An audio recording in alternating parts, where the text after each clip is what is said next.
You've shelled out hundreds, maybe even thousands of dollars for your tank and for your gear.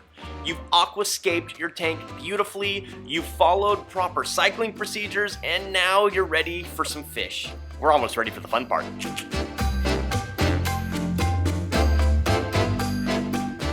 Buenos dias everybody, Matthew here, your BRS beginner guru, bringing you episode 29 in the beginner how-to guide for saltwater aquariums and reef tanks, 10 things to consider before adding your first fish. Before I jump right into the heart of the video, if you could do us a favor and put a comment below answering this question, if you're a beginner, what is the one thing you really want to know before adding your first fish?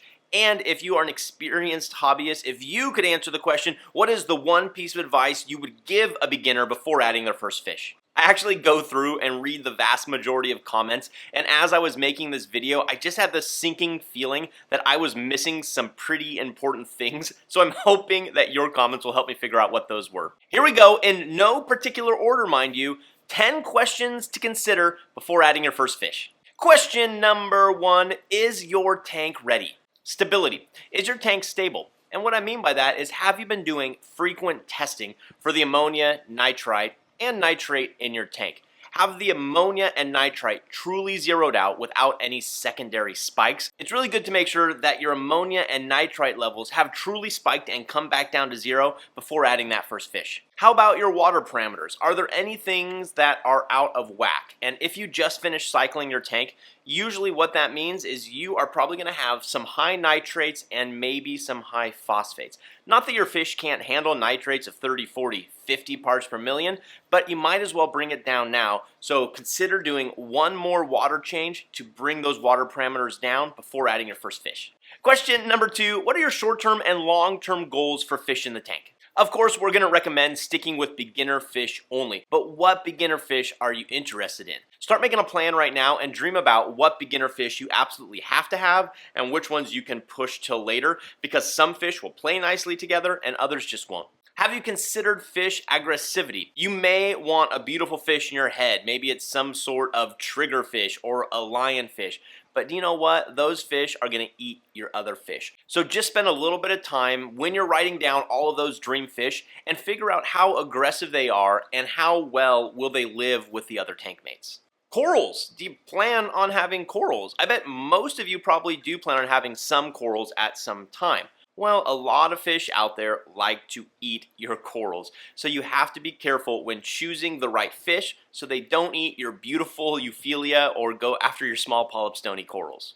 And lastly, what sort of inverts do you plan on adding? I'm guessing for a cleanup crew you're going to add snails, some hermit crabs, maybe a conch. Well, there's just fish out there that like to snack on your inverts, so take that into consideration when planning out what fish you want. Question number 3, do you have a drip acclimation plan? Don't worry if you don't, because in a future video we're going to spend an entire episode talking about that. But a really good idea is, before you go out and buy your first fish, know exactly what your acclimation plan is. Do you have drip acclimation tools? Do you have airline tubing?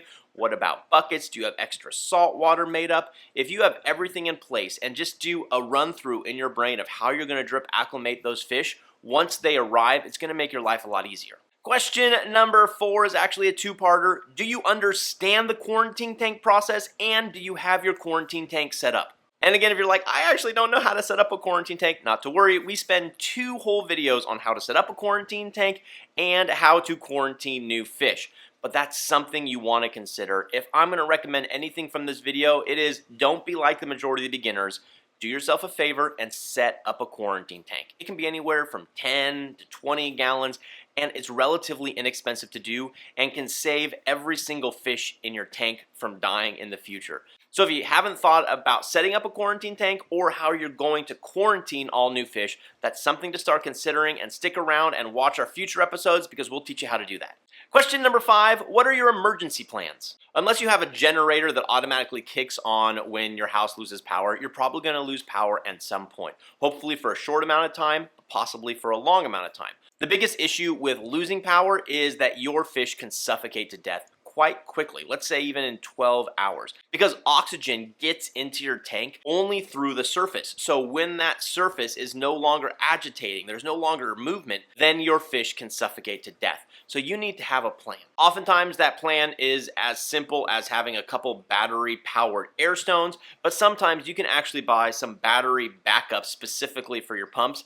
I know Ecotech has their own battery backup system that will switch on and at least keep your wave makers running during a power outage, which means that your fish will still have oxygen. But what are you going to do if the power goes out and it's really cold outside, or the power goes out and it's really hot outside? How are you going to keep that tank relatively stable? Well, if it gets really cold outside, it's probably a good idea to have all sorts of blankets on hand, because you can wrap blankets around the tank and they will act as insulation, at least keeping it warmer for longer. But let's say it's really hot outside. How are you going to keep that tank cool? Do you have a whole bunch of ice packs ready to go in the fridge? Because believe it or not, that can help. Just putting those ice packs in your tank and rotating them through can help keep your tank cooler. And what about extra salt water or RODI water? Sometimes accidents don't come with power outages. Maybe your tank has a crack and it's leaking and you have to move the inhabitants. Well, you might need to have an extra quarantine tank set up that you can move everything to, but you're also going to need some pre-made salt water and some pre-made RODI water. I really recommend you always have a batch of pre-made salt water made up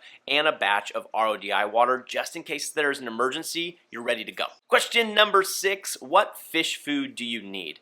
This one's usually pretty simple. You're going to need some sort of frozen food, maybe some sort of flake food, and maybe some sort of pellet food. What you want to do is research your fish. Most beginner fish out there are beginner fish in part because they accept most kinds of food, pellets, flakes, and frozen food. We're going to spend an entire video later on talking all about food because there are pros and cons to each type of food, but at least do your research to make sure you have some food on hand that every new inhabitant will like. Question number 7, how do you react to failure? I know you probably have no interest in taking emotional advice from your BRS beginner guru, but can I just share with you my experience and experience with other beginners walking in this hobby? You're going to fail. Things are going to happen in this hobby that you don't know what to do with. You might have huge algae outbreaks, you might have all your inverts die because there's a dinoflagella problem, and you could just have fish death and you don't know what's going on.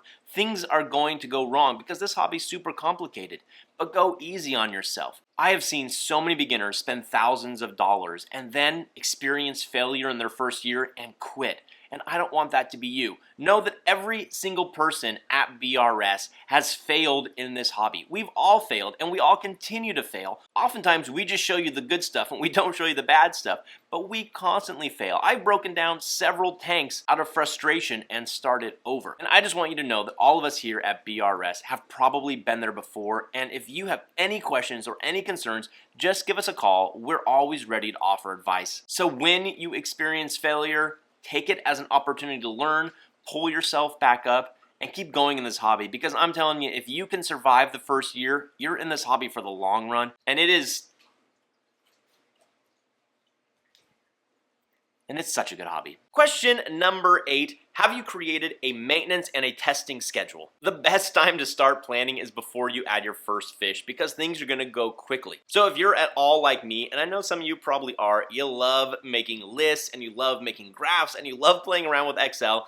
Maybe you don't, that's okay too, but it's a really good time to set up a maintenance schedule and a testing schedule, at least for the first couple months, so that you stick to it. For your maintenance schedule, there's going to be daily tasks, there's going to be every 3-4 days, there's going to be weekly, monthly, and so on. And for your testing, especially when those fish arrive, test too much. Don't test too little. Test way more than you think you need to. Keep testing your ammonia, your nitrite, your nitrate. Not only is it going to tell you things about your tank, but it's also going to give you hints about when it's time for water changes. But on top of that, learn to test your calcium, learn to test your alkalinity. Just set up a schedule and follow that schedule, at least for the first couple months. You'll get to know your tank a lot better. Question number 9, how many fish do you plan to add? This is obviously going to depend on a lot of factors, and we're going to discuss those factors in future videos, but it depends on how big your tank is, how big the fish are, and how aggressive the fish are. So start making a plan, but here's the thing, go slowly. Don't add all the fish you want all at once. It could cause a lot of problems in your tank. You could have a secondary ammonia spike.